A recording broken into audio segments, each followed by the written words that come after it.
Hello students, आज हम कक्षा 9 में जीव विज्ञान के अंतर्गत जो पाठ है जैव विविधता, इसके अंतर्गत हम देखेंगे।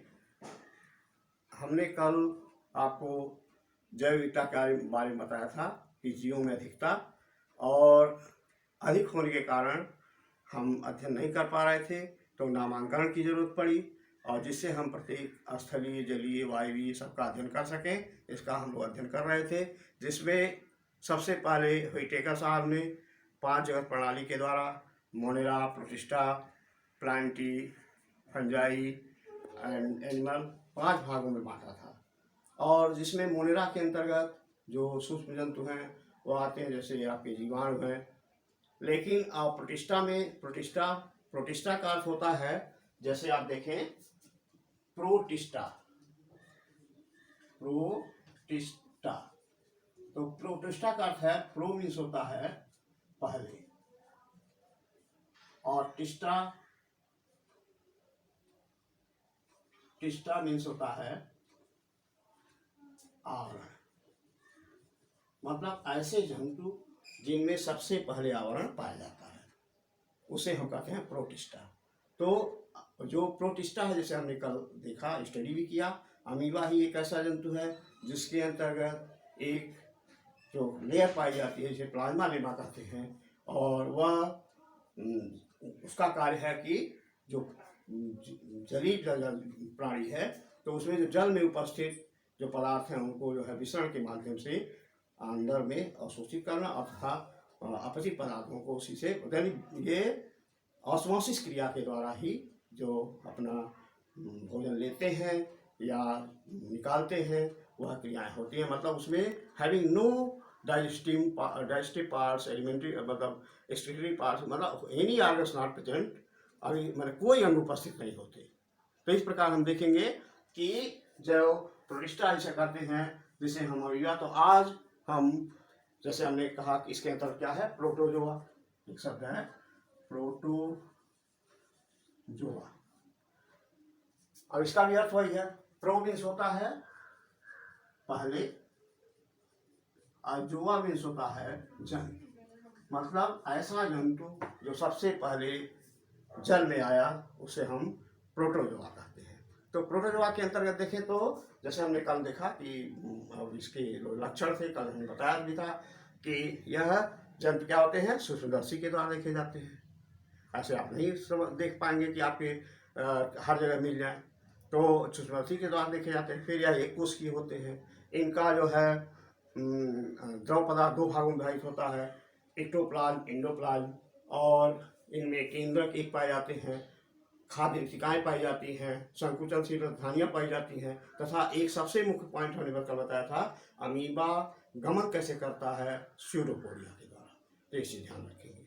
फिर आज हम दूसरे को देख रहे हैं जिसे कहते हैं पैरामीशियम।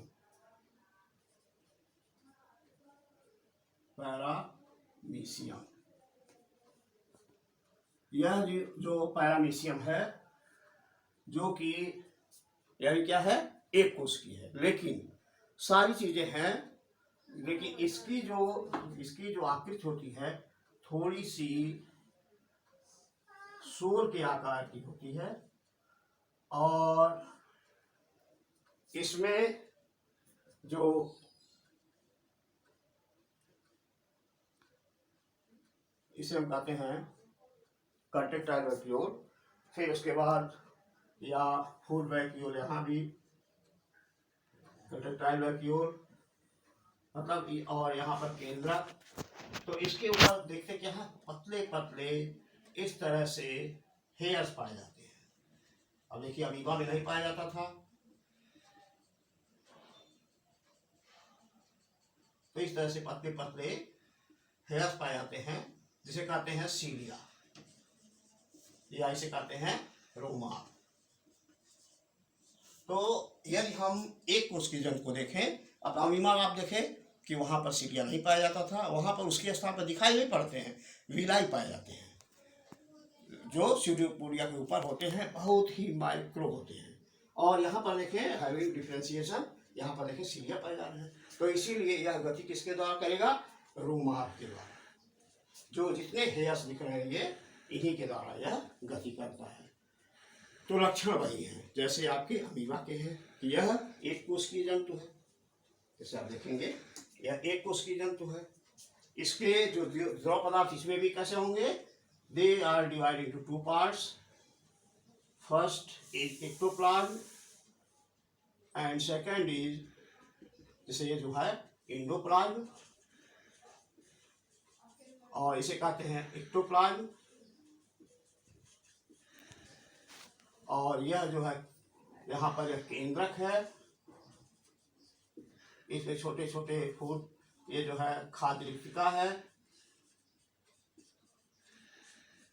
और इसकी जो है इसे कहते हैं पेडिकल, इसका जो आवरण होता है इसे कहते हैं पेडिकल। तो हम लोगों ने आज अमीबा से डिफर है एक कोशिकीय ही, लेकिन इनमें देखा गया इनके ऊपर हेयर्स हैं, ये गमन करते हैं तो रुमाक के द्वारा करते हैं, और यह जो है डिफर है अमीबा से। फिर एक जंतु और है जिसे कहते हैं कि जो देखें तो इसका जो जंतु है वह देखेंगे तो इस तरह से लंबा सा निकला हुआ होता है, और इसे कहते हैं कि तो पहला जो सीडोपोडिया, दूसरा है रोमा, तीसरा है फ्लैजुला कसाब। तो या फ्लैजुला, तो इसके अंदर देखें कि यहाँ पर एक इस तरह की संरचना मिलती है जिसे कहते हैं पर्णहरी। इसके भी जो एक्टोप्लाज्म एंडोप्लाज्म वह दो भागों में बटे होते हैं, और केंद्रक होता है यहाँ, तो केंद्रक इसको भी पेडिकल कहते हैं।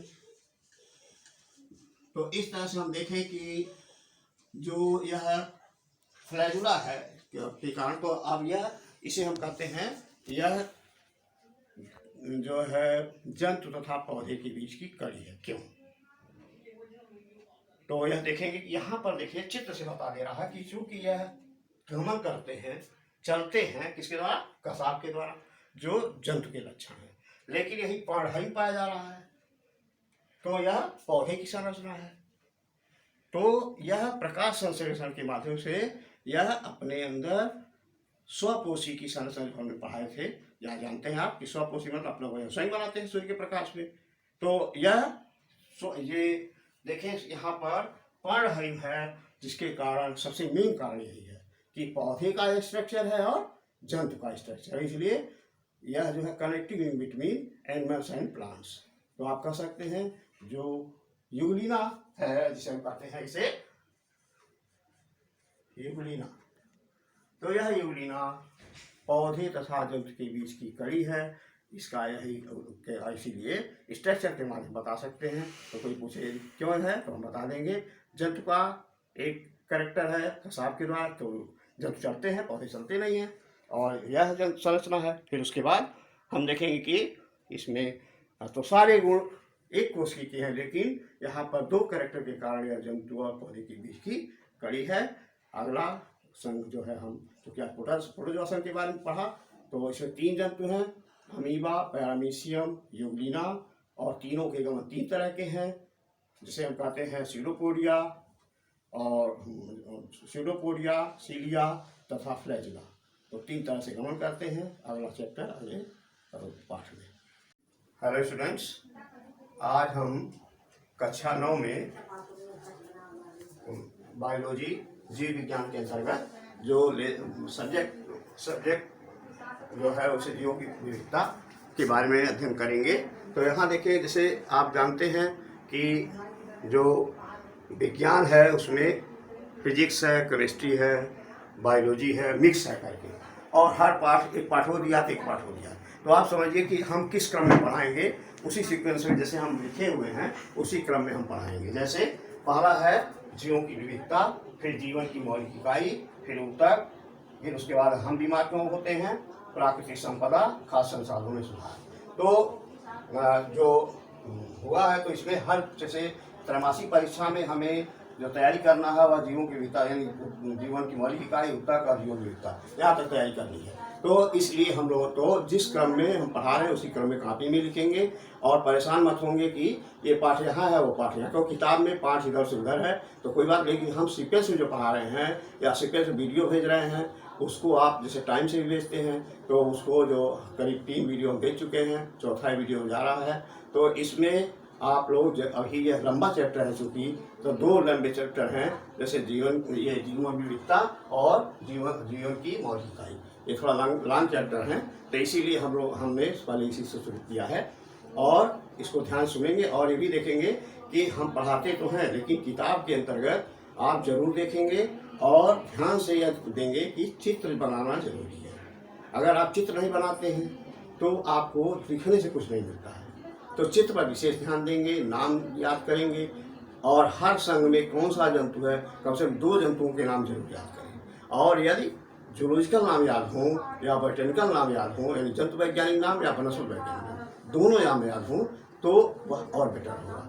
तो जैसे हमने बताया था कि जीवन विविधता की बहुत से अधिक जंतु हैं, पहले ही वीडियो में बता दिए हैं और उसमें हमने बताया कि वह जंतु जो है माइक्रोस्कोपिक हैं, एक कोशिकीय हैं, बहुकोशिकीय हैं। तो एक कोशिकीय जंतुओं को हमने जैसे 5 जगत प्रणाली को बताया था विटेकर ने कि मोनेरा, प्रोटिस्टा और फिर एनिमेलिया, प्लांटी और फंजाई, इसको हमने बताया था चित्र के माध्यम से। तो हम लोग मोनेरा और प्रोटिस्टा में पढ़ रहे थे कि जो कि देखिए एक कोशिकीय प्राणी है, तो प्रोटिस्टा को हैकल ने पहले नाम दिया लेकिन गोल्डफस ने प्रोटोजोआ शब्द का नाम दिया। उनके अनुसार उन्होंने लक्षण को बताया, जिसको हमने लक्षण बताया भी था कल कि यह एक कोशिकीय जंतु है। इसके जीव द्रव्य प्लाज्म, बाह्य द्रव्य, अंतर द्रव्य होते हैं। फिर यह गमन करता है सीडोपोडिया, सीलिया तथा कसाब के द्वारा। यह जो इसके अंतर्गत जो पाचन होता हुआ अंतर होता है और चूँकि कोशिकाएं हैं परासरण के नियमन के अनुसार होती हैं और वह ऑस्मोसिस और डिफ्यूजन के आधार पर कोशिकाएं करती हैं, क्योंकि कोई ऑर्गन्स नहीं होते हैं। तो इस प्रकार हमने जो लक्षण पर विशेष ध्यान दें और उसमें हमने बताया 3 जंतु, अमीबा, पैरामीशियम और यूग्लिना। यूग्लिना को मैं बताया था कि वह जंतु और पौधे के बीच की कड़ी है। तो एक यूग्लिना का जो चित्र है उसको लास्ट में देख लेंगे कि जैसे जो फाइलम प्रोटोजोआ है इसके अंतर्गत हमने 2 जंतुओं को लिख लिया था कि पहला देख लिया था कि अमीबा और दूसरा पैरामीशियम। इन दोनों जंतुओं को हमने देख लिया था। इनके लक्षण जो प्रोटोजोआ से देखिए जंतुओं में लक्षण जो प्रोटोजोआ के हैं वो लक्षण केवल गमन में अंतर है। जैसे यह जो अमीबा है वह चलता है सीडोपोडिया के द्वारा और पैरामीशियम है सीलिया के द्वारा चलता है। लेकिन अब जो तीसरा जंतु है जिसे कहते हैं यूग्लिना, यह यूग्लिना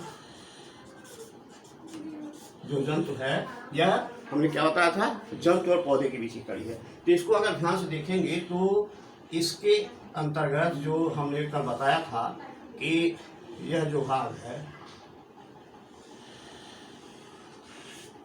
इसमें बताया था हमने कि यहाँ पर जैसे इसके इस तरह से एक्टोडर्म, एंडोडर्म अलग होते हैं, जिस तरह से अमीबा और पैरामीशियम में होते हैं। तो इसके बॉडी को कहते हैं पेडिकल और इसमें देखेंगे कि यहाँ पर न्यूक्लियस होता है और इसमें यह है केंद्रक कला और यह इसमें ये जो भाग है इसे कहते हैं केंद्रक। तो इसमें क्या करते हैं, इसमें केंद्रक द्रव्य भरे होते हैं या केंद्रक द्रव कह सकते हैं। तो इस प्रकार से और यहाँ पर जो हमने बताया कि क्यों यह कड़ी है, तो इसमें इस तरह की संरचनाएं भी पाई जाती हैं जिसे कहते हैं क्रोमैटोफोर। और यहाँ पर ही जो जैसे जो क्लोरोफिल्स, तो यह पर्णहरित भी उपस्थित होती है। और यहाँ पर देखेंगे एक इस तरह सा फ्लैजुला, जिसे कसाब कहते हैं या इसे कहते हैं कसाब। तो यहाँ पर निकल, तो इसमें देखेंगे कैसे है, बताया था पिछले वीडियो में कि यह देखिए पर्णहरिम पाया जाता है। जो पर्णहरिम पत्ती का हरा भरा होता है, तो इसका भी पर्णहरिम इसलिए किया स्वपोषी पौधा है तो सिद्ध करता है। फिर यहाँ पर देखिए कसाब है जो कि चलता है इसी के द्वारा, जिसे हम कहते हैं फ्लैजुलम। तो यह फ्लैजुलम है जो पतला सा निकला हुआ है। और यह जो यूग्लिना है जो कि हम देख रहे हैं, इसमें ये बाहर का कहते हैं बाह्य द्रव या इसे कहते हैं फिर अंतः द्रव। तो इस तरह से देखें जो अमीबा में संरचनाएं हैं, सेम इसमें भी आपके फूड वैक्यूल्स इस तरह से या खाद्य रिक्तिका पाई जाती है। तो इस तरह से देखा हम लोगों ने कि यह एक जंतु और पौधे के बीच की कड़ी है जो दोनों जंतुओं के लक्षण को प्रदर्शित करती है। तो इस प्रकार से जो संघ प्रोटोजोआ है, यह जिसको हमने बताया था ये प्रोटोजोआ। तो प्रो मीन्स पहले, प्रथम, और जोआ मीन्स जंतु या एनिमल, मतलब सबसे पहले जो जलीय प्राणी हमने बताया था, जो सबसे पहले जल में आए जंतु उसे कहते हैं प्रोटोजोआ। तो आज हम लोगों ने प्रोटोजोआ के अंतर्गत जो संघ है जिसमें हम लोगों ने अध्ययन किया। अब यह हमने बताया था कि जो संघ है यानी प्रोटिस्टा, जिसको हैकल ने खोज किया और गोल्डफस ने इसका नाम दिया। इसके बाद जो जंतु है उसे कहते हैं पोरीफेरा। जो संघ है पोरीफेरा, तो आप लक्षण ध्यान से सुनेंगे और इसके अंदर जंतुओं के नाम। तो प्रोटोजोआ में जो जंतु हैं, जैसे हमने बताया था कि अमीबा, पैरामीशियम यूलिना, तो यह जंतु हैं। और जो पोरीफेरा संघ, इसके लक्षण पर ध्यान सुन लें। किताब से भी आप पढ़ते हैं, इंटरेक्ट कर मिले रहे, किताब से भी पढ़िएगा और उससे मिला करके बनाइएगा। और ध्यान से, चूँकि देखिए सुनने से अध्ययन ब्रेन में अगर आपके बैठ जाता है और चित्र बनाते हैं तो निश्चित है आपको सफलता मिलेगी। तो ध्यान ये रखना है कि ब्रेन से समझना है, किताब में नोट्स बनाने हैं, फिगर बनाने हैं, नाम लिखने हैं, इस पर विशेष ध्यान देना होना है। क्योंकि आपकी अभी स्टार्टिंग है और एकदम मन से, मस्तिष्क से पढ़ना है, तभी आपको अच्छे अंक मिल सकते हैं।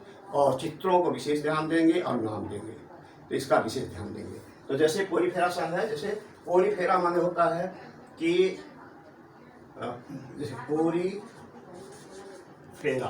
एक दो शब्दों मिला है। पोरी मीन्स होता है छिद्र और फेरा माने होता है घेरा, मतलब ऐसा जंतु जो कि छिद्रयुक्त हो और वह शरीर मतलब घिरा हुआ है और उसमें छिद्र है, जो स्पॉन्जिज है। तो इस तरह से छिद्रयुक्त प्राणी है जो कि प्रोटोजोआ में नहीं, किसी में नहीं पाया जाता। तो देखिए हर संघ में एक अलग लक्षण है जो कि किसी संघ में नहीं, से प्रोटोजोआ में है गम 3 तरह का होता है और ठीक इसी तरह से पोरीफेरा में है। तो इसमें जो जंतु है इसे ये पोरीफेरा जो नाम है जिसे कहते हैं छिद्रयुक्त प्राणी, या जो पोरीफेरा है, पोर मीन्स होता है छिद्र, पोरी में, और जो है फेरा मीन्स होता है खेरा, छिद्र युक्त प्राणी, यानी जो कि जिसे कहते हैं छिद्रयुक्त प्राणी, पोरीफेरा संघ के अंतर्गत है। अब इसका लक्षण समझ लीजिए, क्योंकि लिखने से नहीं, आप दिमाग समझिए। जैसे पहला क्या लिखेंगे कि यह एक कोशिकीय प्राणी है, और सॉरी यह जो है जंतु है जिसमें कि मतलब दोनों के बहुकोशिकीय होता, मतलब ये एक्टोडर्म इंडोडर्म से पाया जाता है, वही पाथालिक है।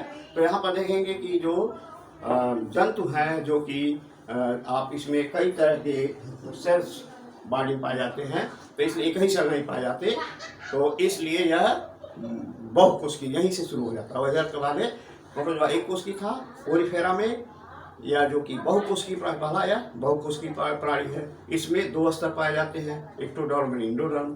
तीसरा इनमें जो है, जैसे आप देखें, अगर साइकिल को देख लें तो अभी आपको पता चल जाएगा। इसके अंतर जैसे साइकिल है, तो साइकिल में देखेंगे यहाँ पर इस तरह की संरचना मिलती है।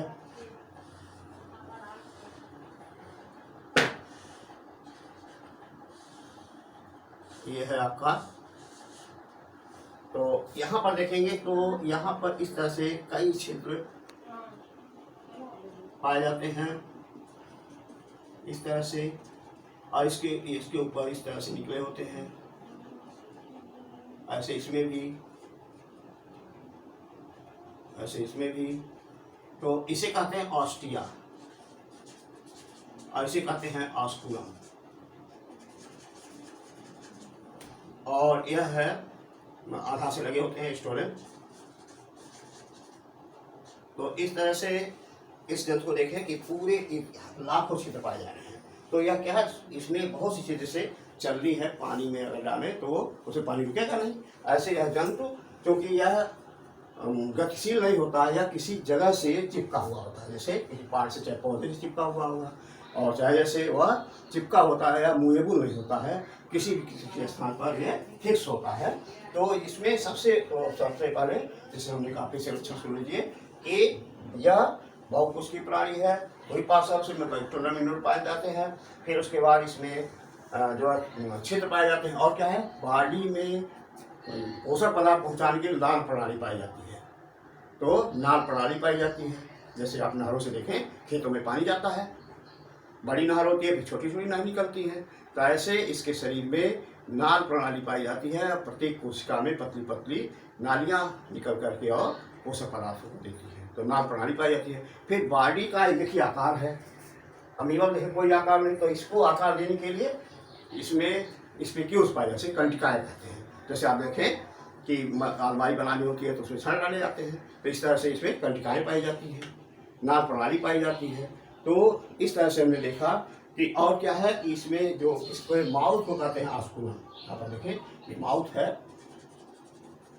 इसको कहते हैं, या मुख है, इसे ऑस्कुलम कहते हैं। तो और इसमें तो इस लोगों ने देखा तो इसमें क्या जंतु है जो इसे कहते हैं साइकान, एग्जाम्पल में साइकान।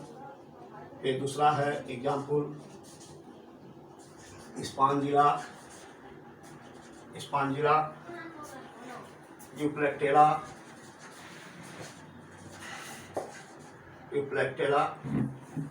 इसे काफी हिंदी में कह रहे हैं यूप्लेक्टेला। तो इस तरह से हमने देखा कि एग्जाम में पूछता है कि चित्र बनाइए तथा एक जंतु का जो चित्र आता है संग से, और लक्षण लिखिए तथा जंतुओं के नाम लिखिए। तो आप ध्यान देख रखेंगे कि इसके अंदर बहुत से जंतु हैं, लेकिन करीब 50,000 जाति हैं, लेकिन कुछ लोग के नाम आपको पढ़ने हैं सेम, जैसे एक को देखेंगे वैसे सामने होता है।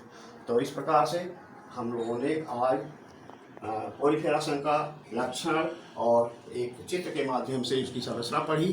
प्रोटोजोआ संघ, फिर उसके बाद पिछले वीडियो में हम जो पढ़े हैं पोरीफेरा संघ, हमने 10 संघ में विभाजित किया है। तो दूसरा जो संघ चल रहा है जिसे कहते हैं पोरीफेरा संघ। तीसरा जो आज हम पढ़ेंगे जिसे कहते हैं निडेरिया। तीसरा जो संघ है, तीसरा संघ इसे कहते हैं निडेरिया, या एक और नाम है इसका, जिसे कहते हैं सीलेंट्रेटा। तो इसके दो नाम हैं, निडेरिया, सीलेंट्रेटा।